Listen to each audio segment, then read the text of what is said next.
Assalamualaikum warahmatullahi wabarakatuh.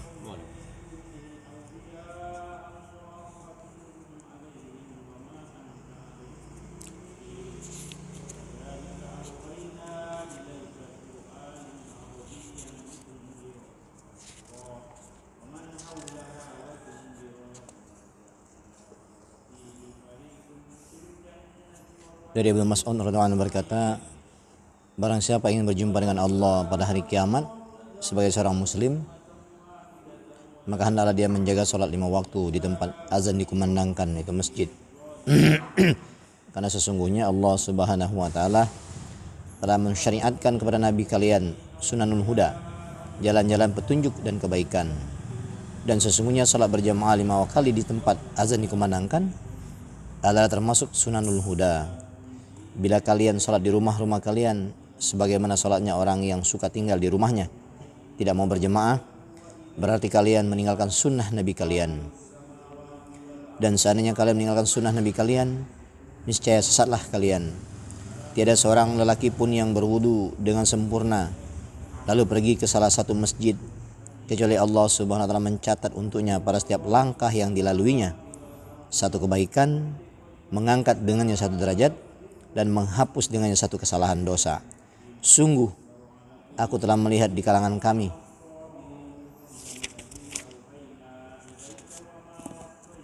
tidak ada orang yang meninggalkan sholat berjamaah di masjid kecuali orang munafik yang telah jelas kemunafikannya.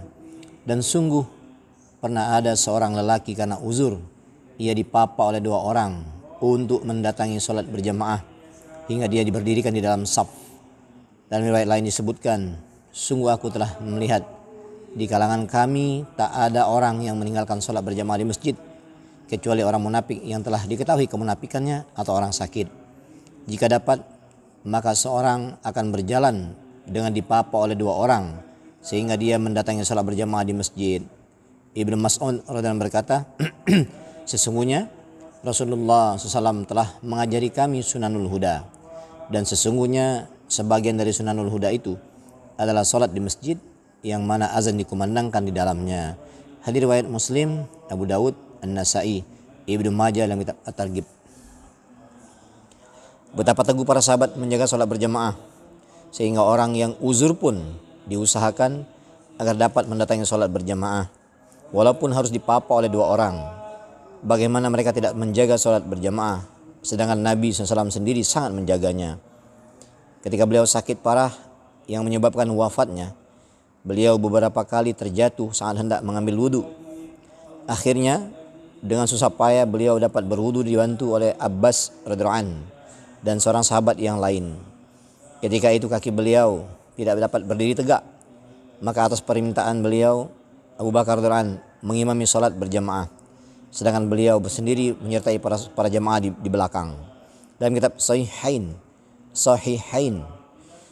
Abu Darda radhiyallahu anhu berkata, aku mendengar Rasulullah SAW bersabda, beribadalah kepada Allah seolah-olah dia ada di hadapanmu dan seolah-olah kamu melihatnya. Jadilah kamu seperti mayat hingga tidak dapat berbuat sesuka hati. Waspadalah terhadap doa orang yang dizolimi, dan berusahalah untuk mendatangi sholat subuh dan isya berjamaah walaupun harus pergi dengan merangkak-rangkak. Hadis yang lain menyebutkan bahwa sholat subuh dan isya sangat berat bagi orang-orang munafik. Seandainya mereka tahu betapa besar pahala sholat berjamaah subuh dan isya, niscaya mereka akan berusaha mendatanginya walaupun harus merangkak-rangkak. Dalam kitab At-Targhib. An Anas ibni Malik radhiyallahu anhu qala Rasulullah sallallahu alaihi wasallam, man shalla lillahi arba'ina yawman fi jama'atin yudriku takbiratal ula kutiba lahu bara'atani, bara'atun minan nar wa bara'atun minan nifaq. Dari Anas bin Malik radhiyallahu anhu berkata bahwa Rasulullah sallallahu alaihi wasallam bersabda, barang siapa yang salat berjamaah selama 40 hari karena Allah dan ia mendapati takbiratul ula, takbir pertama bersama imam, maka akan dicatat baginya 2 kebebasan, yaitu bebas dari neraka dan bebas dari sifat munafik. Hadis riwayat Tirmizi dalam kitab At-Targhib. Dari Anas bin Malik radhiyallahu anhu ia berkata bahwa Rasulullah SAW bersabda, barang siapa yang sholat berjamaah selama 40 hari karena Allah dan ia mendapati takbiratul ula, takbir pertama bersama imam, maka akan dicatat baginya dua kebebasan, yaitu terbebas dari neraka dan bebas dari sifat munafik. Hadis riwayat Tirmizi tidak tergib. Maksudnya adalah seseorang yang sholat selama 40 hari dengan ikhlas dan ia menyertai sholat dari mulai imam tertakbir, maka dia mendapat jaminan tidak akan dimasukkan ke dalam neraka dan tidak akan dimasukkan ke dalam golongan orang kaum munafik. Munafik ialah orang yang secara lahiriah muslim tetapi hatinya kafir. Masa 40 hari memiliki maksud khusus, yakni dapat menimbulkan suatu perubahan. Sebagaimana keberadaan bayi dalam kandungan, 40 hari pertama dari nutfah berubah menjadi segumpal daging. 40 hari berikutnya terjadi perubahan-perubahan lainnya. Oleh sebab itu, para ahli sufi mementingkan masa 40 hari ini. Betapa beruntung orang yang sudah bertahun-tahun lamanya tidak pernah tertinggal takbiratul ula dalam salat berjamaah.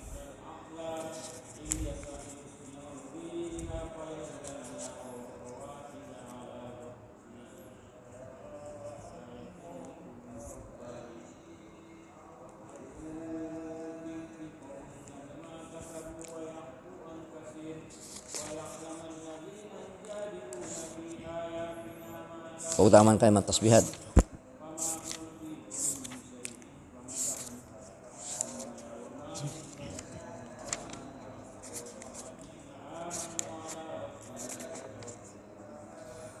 An Abi Hurairah radhiyallahu anhu qala an-nabiy sallallahu alaihi wasallam kalimatani habibatani 'alal lisan sakilatani fil mizan habibatani ilar rahman subhanallahi wa bihamdi wa subhanallahil azim.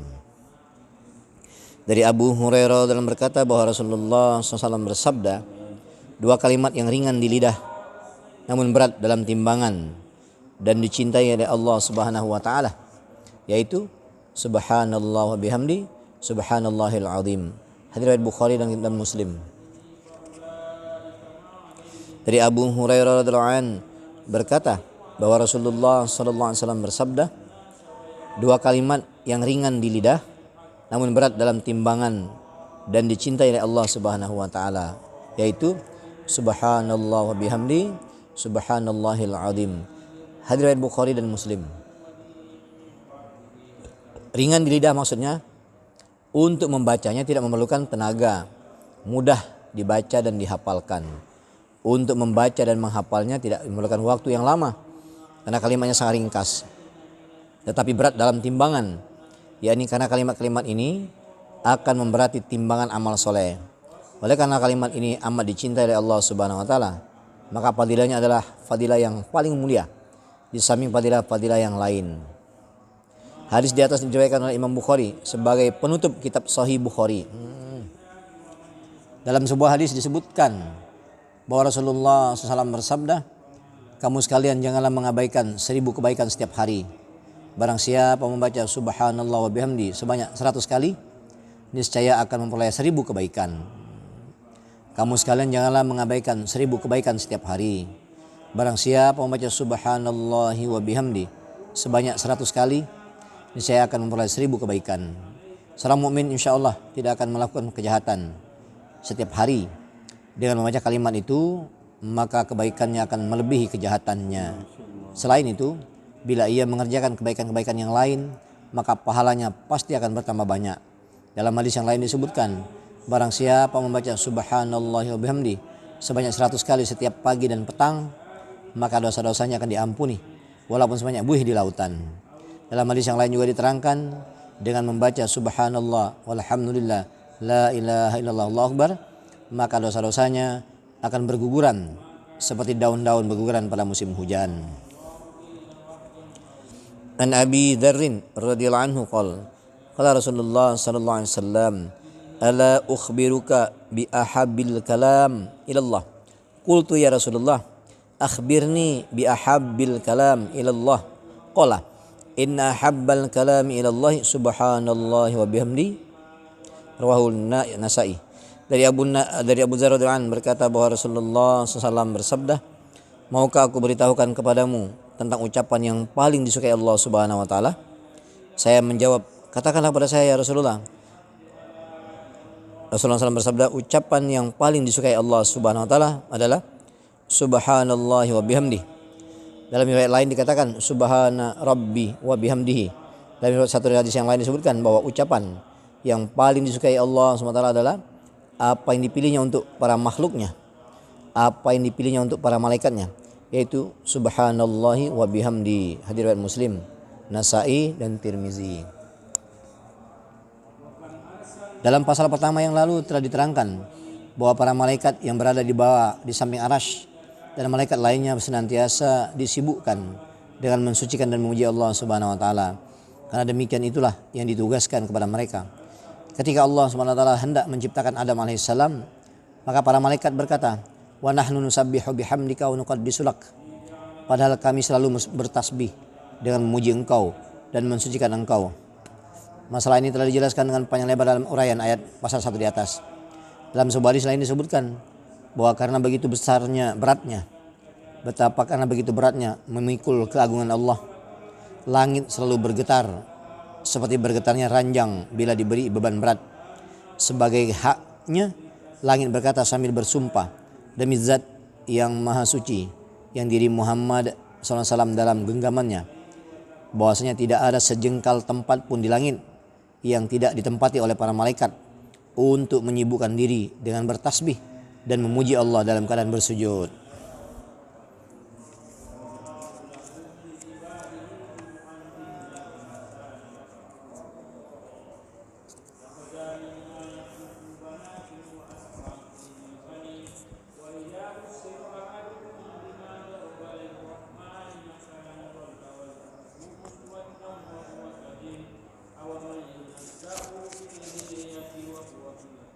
Anas bin Malik radhiyallahu anhu qala sami'tu Rasulullah sallallahu alaihi wasallam yaqul ayyuma rajulin ya'udu marida fa innama yakhudu fir rahmah fa idza qa'ada 'indal marid ghamarathu rahmah qala faqultu ya Rasulullah hadha lis-sahihi alladhi ya'udu al-marid fal maridu malah qala tahuttu anhu dunubuhu. Dari Anas bin Malik radhiyallahu anhu berkata, aku mendengar Rasulullah SAW bersabda, siapa saja yang menengok orang sakit, sesungguhnya dia sedang berjalan di atas genangan rahmat.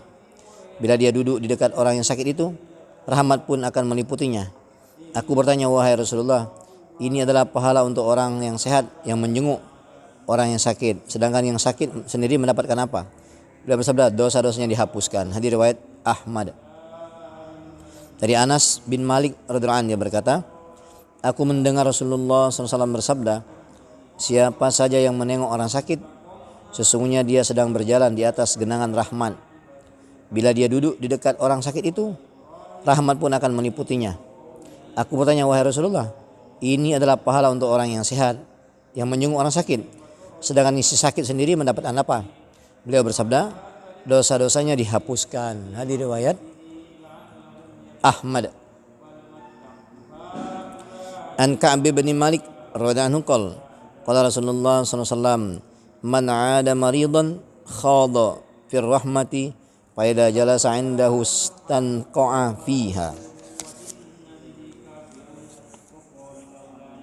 Jadi Ka'b bin Malik radhiyallahu anhu berkata, Rasulullah sallallahu alaihi wasallam bersabda, barang siapa menjenguk orang sakit, berarti dia telah berjalan di atas genangan rahmat. Bila dia duduk di dekatnya, berarti dia menetap di dalam genangan rahmat itu. Riwayat Ahmad dalam riwayat Tabrani dalam Al-Mu'jamul Kabir, Mu'jamul Awsat dari Amr bin Hamzam dan bila dia berdiri setelah duduk dekatnya, berarti dia senantiasa berjalan di atas genangan rahmat sampai ia kembali ke tempat semula ketika semula ia keluar. Hadis riwayat dalam kitab Majma'uz Zawaid. Dari Ka'ab bin Malik radhiyallahu anhu berkata, Rasulullah SAW bersabda, barang siapa menjenguk orang sakit, berarti dia berjalan di atas genangan rahmat. Bila dia duduk di dekatnya, berarti dia menetap di dalam genangan rahmat itu. Hadis riwayat Ahmad dalam riwayat Tabrani dalam Al-Mu'jamul Kabir dan Mu'jamul Awsat dari Amr bin Hizam radhiyallahu anhu. Dan bila dia berdiri setelah duduk di dekatnya, berarti ia senantiasa berjalan di genangan, di atas genangan rahmat sampai dia kembali ke tempat semula dia keluar. Majma'uz Zawaid. An Ali radhiyallahu an qala sami'tu Rasulullah SAW yaqul ma min muslimin ya'udu musliman ghudwatan illa shalla alaihi sab'una alpa malakin hatta yumshiya wa in adahu ashiyatan illa shalla alaihi sab'una alpa malakin hatta yasbiha wa kana lahu kharipun fil jannah. Dari Ali radhiyallahu anhu berkata, aku mendengar Rasulullah sallallahu alaihi wasallam bersabda, jika seorang muslim menjenguk muslim lain yang sedang sakit di pagi hari, maka 70.000 malaikat akan mendoakannya sampai sore. Jika dia menjenguknya pada sore hari, maka 70.000 malaikat akan mendoakannya sampai pagi dan dia akan mendapat sebuah kebun di surga. Hadis riwayat Tirmizi. Masyaallah. Dari Ali radhiyallahu anhu berkata, aku mendengar Rasulullah sallallahu alaihi wasallam bersabda, jika seorang muslim menjenguk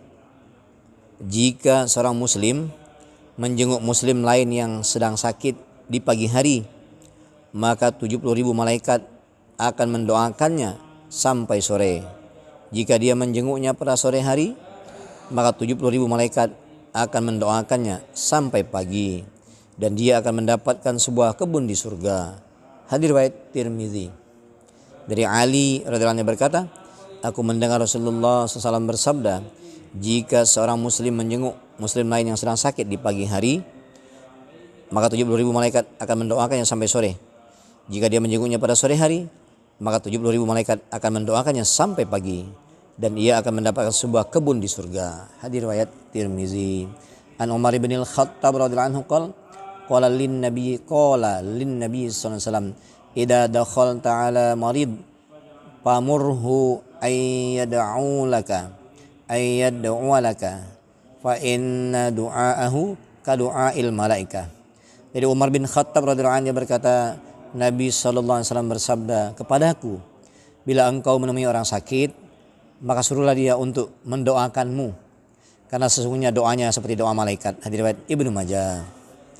Dari Ibnu Umar radhiyallahu anhu berkata, Nabi sallallahu alaihi wasallam bersabda kepadaku, bila engkau menemui orang sakit, maka suruhlah ia untuk mendoakanmu, karena sesungguhnya doanya seperti doa malaikat. Hadis riwayat Ibnu Majah.